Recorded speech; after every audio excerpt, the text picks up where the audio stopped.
Salle numéro 202, le grenier des contes de fées. Svitelka. Bienvenue dans le monde de l'enfance. Cette pièce a été créée pour les plus jeunes visiteurs. Des activités, des ateliers et des chasses au trésor y sont organisées. Les tableaux et les assiettes décoratives que vous voyez sur les murs ont été créés par l'artiste Piotr Khudapchonok, connu en Lettonie et bien au-delà. Piotr Khudapchonok est un maître unique qui combine peinture et sculpture dans ses œuvres. Sur un petit espace, l'artiste crée des compositions volumétriques mêlant humour et éléments sculpturaux. Piotr Khudapchonok a commencé sa carrière avec la peinture classique, a longtemps travaillé comme décorateur de théâtre.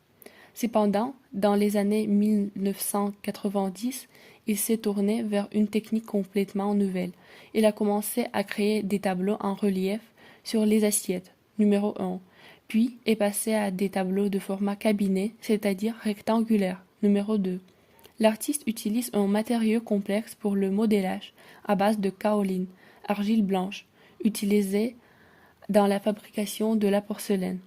La particularité du processus créatif de l'artiste réside dans le fait qu'il ne réalise ni croquis ni esquisse.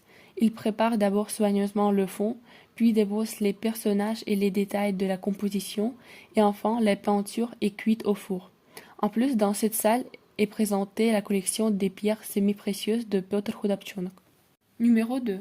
La rangée supérieure de l'exposition présente des tableaux dont les thèmes sont tirés des contes populaires russes. La rangée inférieure regroupe des œuvres littéraires d'auteurs russes, anglais, danois, italiens et allemands. Numéro 3. Cette partie de l'exposition, des tableaux volumétriques inspirés des contes russes, est réalisée de manière inhabituelle. Ils peuvent être admirés sous plusieurs angles.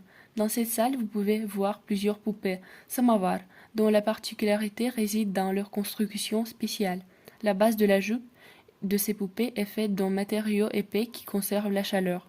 Autrefois, les cérémonies de thé duraient de longues heures, et pour éviter le devoir constamment chauffer le samovar, on plaçait une poupée dessus pour maintenir la chaleur.